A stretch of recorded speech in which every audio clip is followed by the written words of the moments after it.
Inside Story Uganda, real source of political updates. We have Nicholas Opio. He's an advocate and an activist. Very nice to have you, sir. Well, thank you very much, Charles. Thank you for having me. Good evening to all the viewers. We have senior citizen, the Honorable Miria Matembe. Very nice to have you.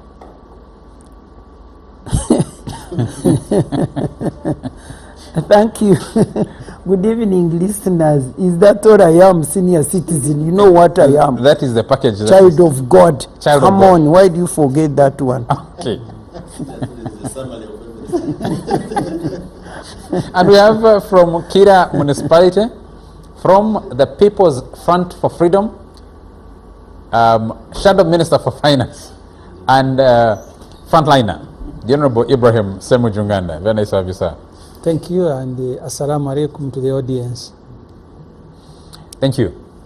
The discussion tonight is anchored largely on major developments surrounding the judiciary. First, we're just receiving news. Can I ask the production, please put up those names once again, the changes in the judiciary on the bench, especially the position of Deputy Chief Justice that's now going to be filled by Justice Flavian Zzaabu, and the other new appointments. If you could just bring them up and we run through them. So Deputy Chief Justice, Justice of the Supreme Court, and 8 justices of the Court of Appeal who have been appointed by the President. In addition, you have another 21. So Justice Flavian Zzaabu is going to is becoming Deputy Chief Justice. You have Justice Muzamil Mutangula Chibedi joining the Court of Appeal. Supreme Court. And then we have the Court of Appeal there. Could you pull up the Court of Appeal? Yes. You have Her Worship Sarah Langasui, Sui, I think that's the pronounce it, Sui. Her Worship Rosemary Barebe Ngabirano, Her Worship Mary Babirie, Lillian Alum Omara, Charles Kasibayo, Her Worship Mary Kaitesi Kisache, Susan Odong, Karoli Luanga Semogerere, Joanita Gertrude Bushara. Could you pull that up a little bit more? Could you pull that up for me a little bit more? We ran through that. Yes, you have Flavia Grace Lamuno, Fatuma Nanziri Wanika, Kwemara Kafuz Jelase, Godfrey Himbaza, Andrew Kauka, Dr. Jinamia Melody Ngwatu, and Ida Nachiganda. You also have reappointment as acting judge of the High Court for 1 year, the Honorable Lady Justice Buchirwa Farida Shamila. Those appointments, there are some issues about, there's a decision on acting judges, whether that holds, and the wisdom in this, in the naming of an acting judge, the reappointment in an acting capacity.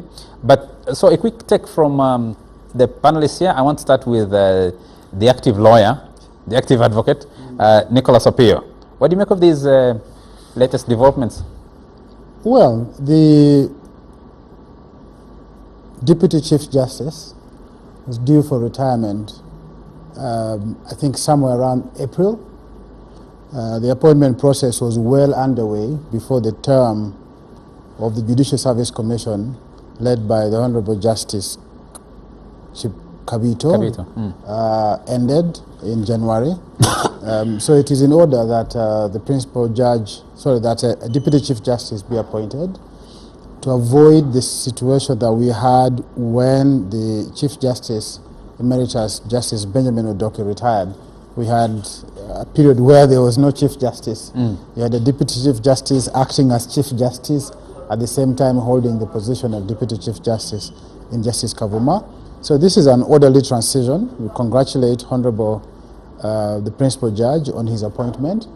As we do the rest of the people who are appointed, I've seen some friends on the list, people who are known to me. But for me, really what is important are 2 things on this list. The injustice visited upon Lady Justice Bukirwa Farida gladly has come to an end. Remember that she was in the first lot of judges who were not confirmed after they had served what was called their acting capacity, really on account of frivolous allegations, a difference of opinion on her own judgment. I'm glad that injustice has ended. The second thing is, the third one, is the continuation of these appointments on acting capacity. The Constitutional Court has pronounced itself on that issue.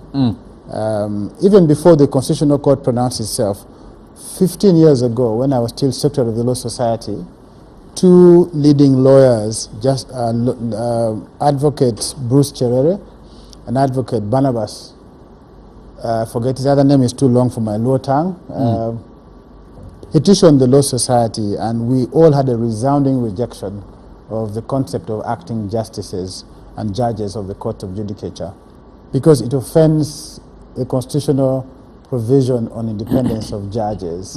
A judge, the only thing a judge has is security of tenure. If you're on acting capacity, it means you're acting at the whim of somebody. And that matter eventually was taken to the Constitutional Court. The court has pronounced itself that appointment of judges and justices on acting capacities are unconstitutional. As far as I know, that judgment has been appealed, but what we continually see is the appointment of judges and justices in acting capacity. The Attorney General applied for a stay of execution of that judgment. He did apply for a stay of execution, but you see, you cannot stay declarations. Once the court has declared something that's unlawful, you can't stay declaration. See, a stay is to preserve status quo so that it's not destroyed.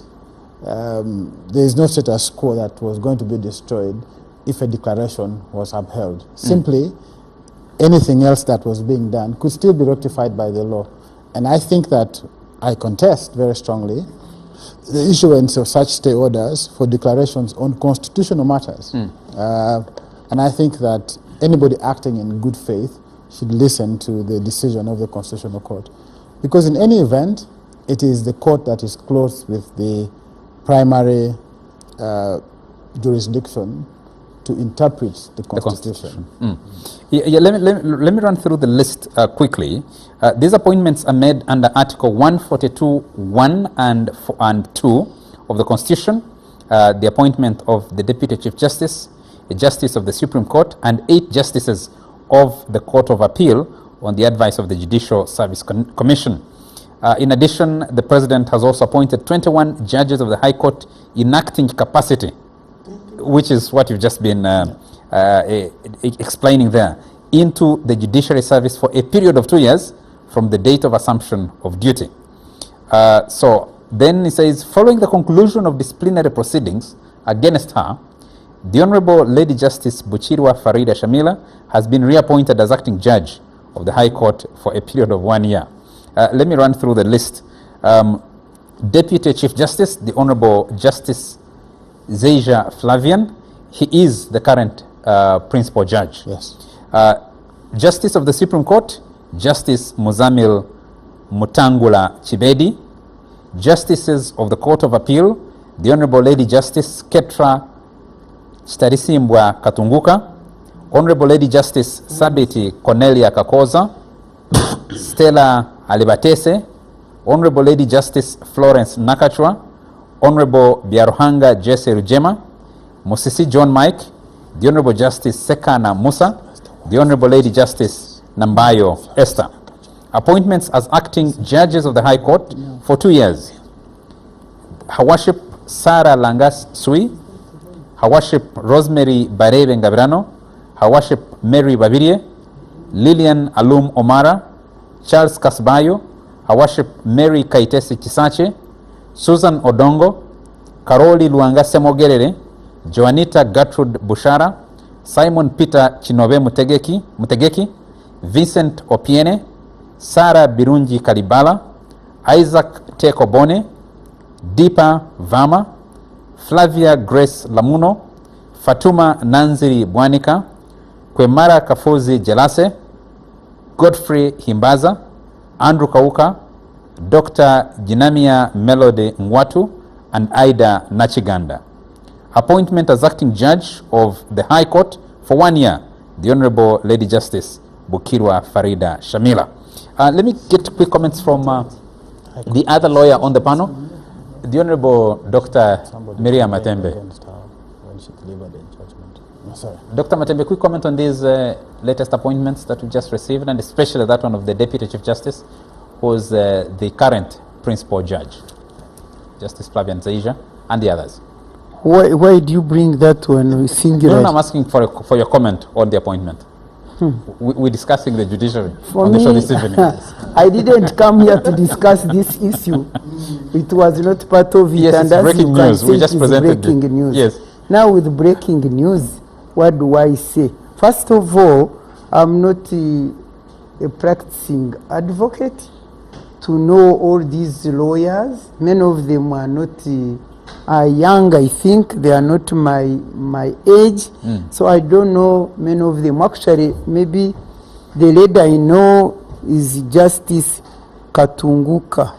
That one I know her very well because we are related through marriage. So I know her. Then I know Mr. Simon Peter Kinobe. That one. Mutegeki. He's Mutegeki. Yes, Mutegeki. I didn't know he was Mutegeki. My Mutegeki is the father of my daughter in love, but I think that one is a Munyankore. He cannot be a brother to this one. But I know Simon Peter. I know him as a Kinobe. Yes. As a distinguished advocate, because at one time he redeemed this grabbing, the land grabbers of my mother, who was, by the way, a mother to a bush war. My brother was called Lieutenant. He died at the level of Lieutenant Colonel or Colonel Yangombe, I have forgotten.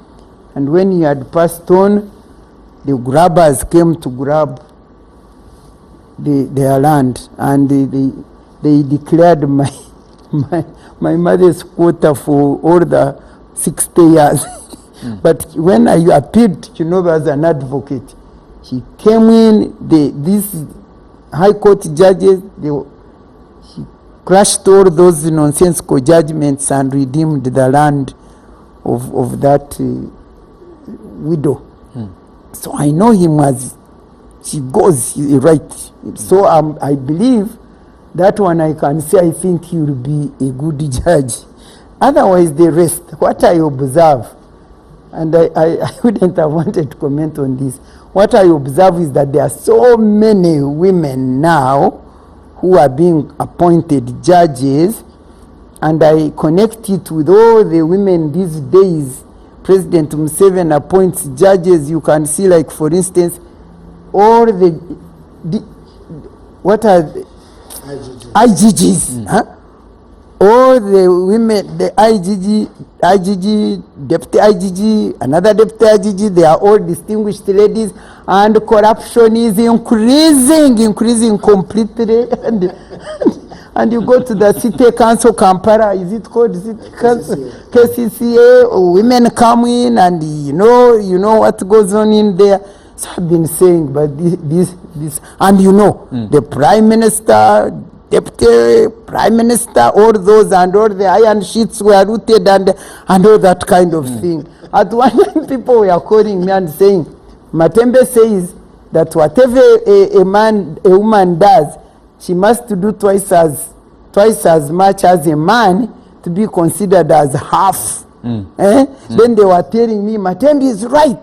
They have done twice as much in terms of looting. Look at the iron sheets. They were saying that to me, embarrassing me, because, I fight for gender equality and women's empowerment, but I was not fighting for women going into positions of power, serving power without power. That's what hurts me. So otherwise I would be excited and say we are getting many more, but they are going into decisions of power, serve power without power themselves. That is the comment I want to make, which makes me sad. Then the other point, if they want to say that I'm negative, let them say. Let them prove themselves. Now, the other thing which I note is really, surely I don't understand what President Museveni thinks. How can you go and appoint judges as acting? Acting what? How do I go? You see, he's testing them. You see how he makes them vulnerable? He makes them vulnerable because they're like the one who has been reappointed for 1 year to test whether he really makes the decisions which please the government. In case, so she's threatened, she will go and sit in that chair, and anything she thinks will not please Museveni, he will not judge rightly.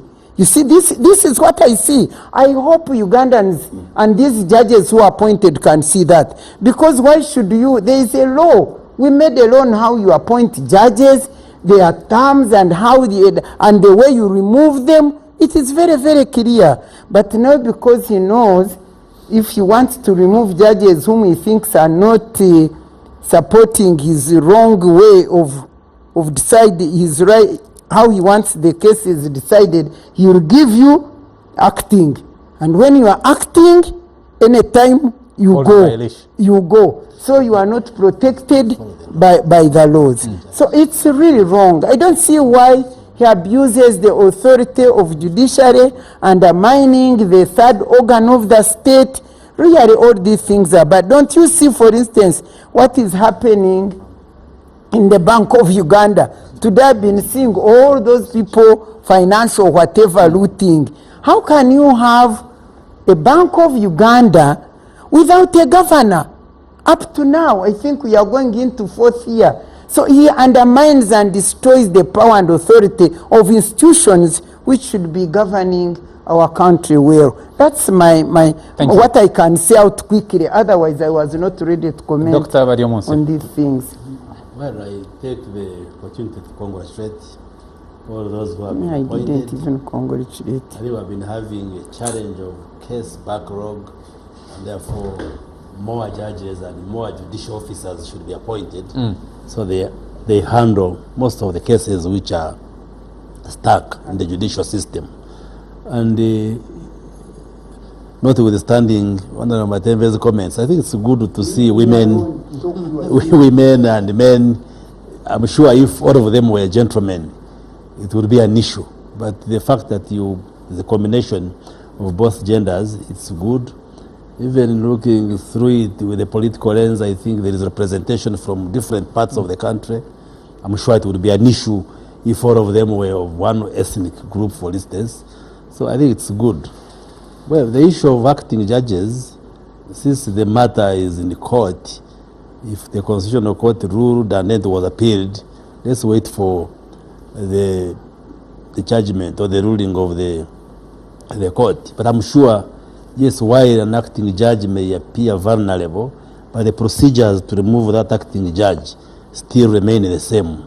You won't just dismiss a judge simply because he or she is acting. You'll still have to go through that full procedure which is established by the Constitution and by the law. So I congratulate them and wish them their best. Thank you. Their positions, yes. Someone who knows the language very well says, Justice Kibedi's second name is Mutangula. In Lusoga, it means don't buy or bribe me. Honorable Ssemujju, and a quick comment from you. When we are processing the Administration of Judiciary Act, one of the contentious issues was about retirement packages. In the understanding and the argument the government made was that these judges, having presided over some of the cases resulting into sentences, death and so on and so forth, we needed to retire them with a very good package. I remember it was my proposal, because Parliament was about to drop the Chief Justice retiring with the whole salary. And I defended it and succeeded. I want to understand, the lawyers can help me, how we are going to give retirement packages to people who are acting in 1 year.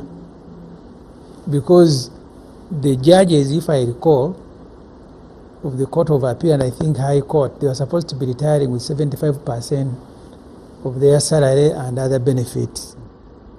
And some lawyers made the argument, and it was persuasive, that many of these judges leave. I think at that time they were using a former principal judge, Ntabugoa, that when he left the bench, because they sit every day to listen to cases up to the evening, in the process, many of them get disabled.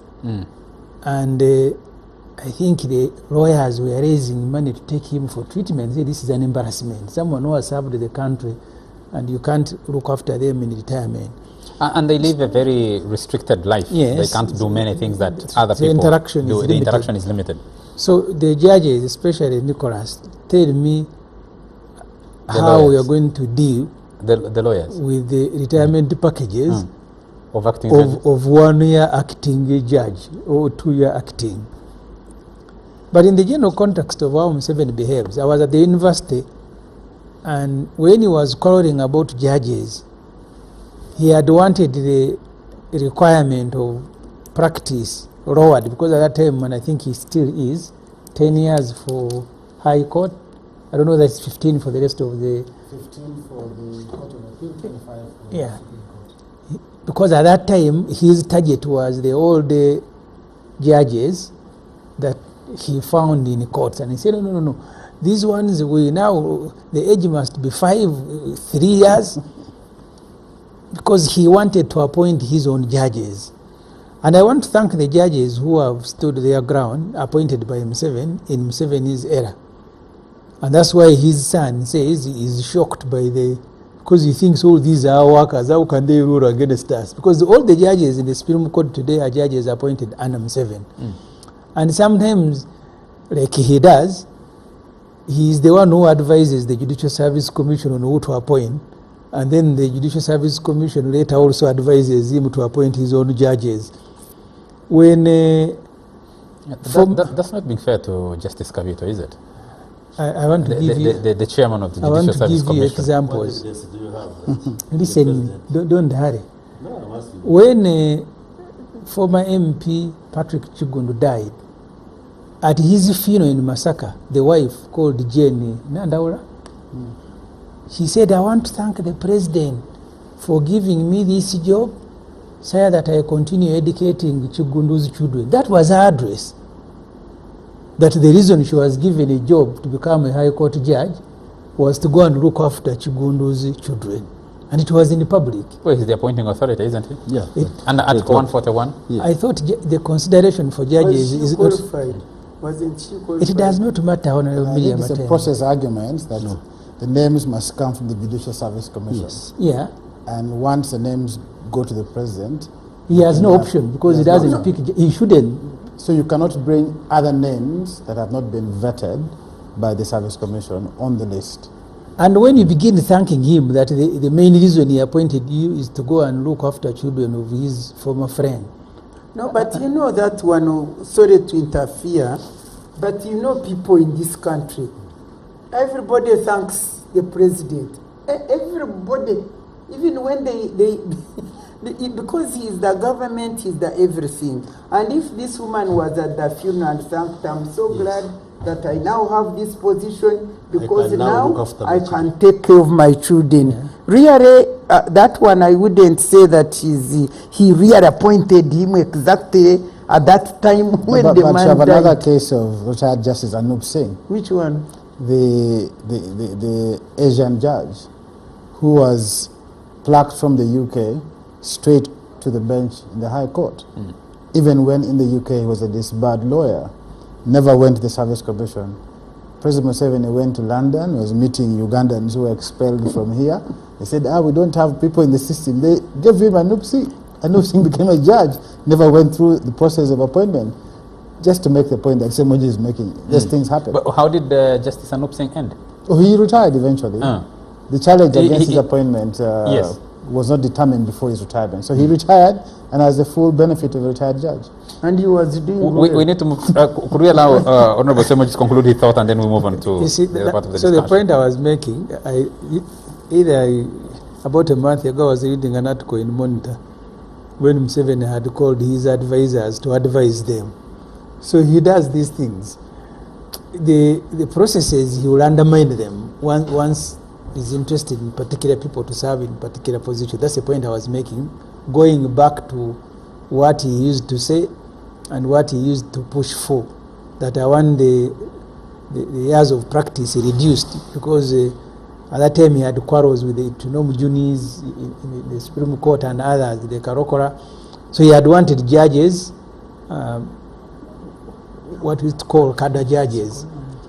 So those who are appointed, I think they can pick courage from the recent judgment of the Supreme Court, that even when you are brought by Museveni, you have a duty to the country, and that's why the country through Parliament gave you good salary, but also a good retirement package. So that the decisions you make are not decisions to please any authority, but decisions that will have impact on the lives of the Thank you. Ugandans. Moving on, a week tomorrow from that ruling of, from that decision of the Supreme Court, with seismic implications on whether civilians can be tried in the court-martial, and the court ruled that process is unconstitutional. But a week later, tomorrow, fruits of that judgment are yet to be seen, and a debate is raging across the country on what happens next. The Chief of Defense Forces today describes that decision, says it came as a shock, quite very unfortunate, and quite unacceptable. Those are his words. I want to come back to you, Nicholas Opio, and ask, from your perspective as a lawyer, what does this mean? What is the lacuna in this judgment? Well, I think first of all it's important to highlight what the court decided.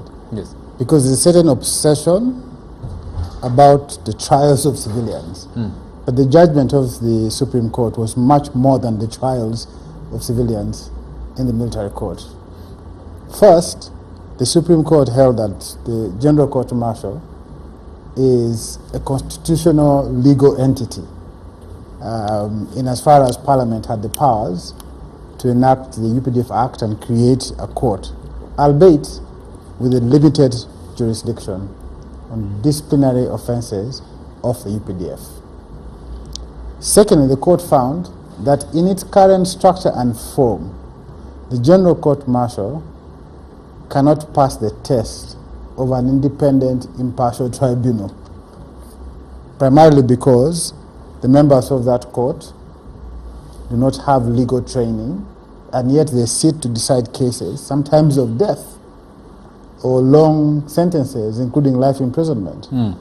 They don't have legal training. In fact, the Chief Justice put it, he equated it to a lawyer being sent to Mulago to go and do an operation, and the lawyer doesn't even know the distinction between a liver and a kidney.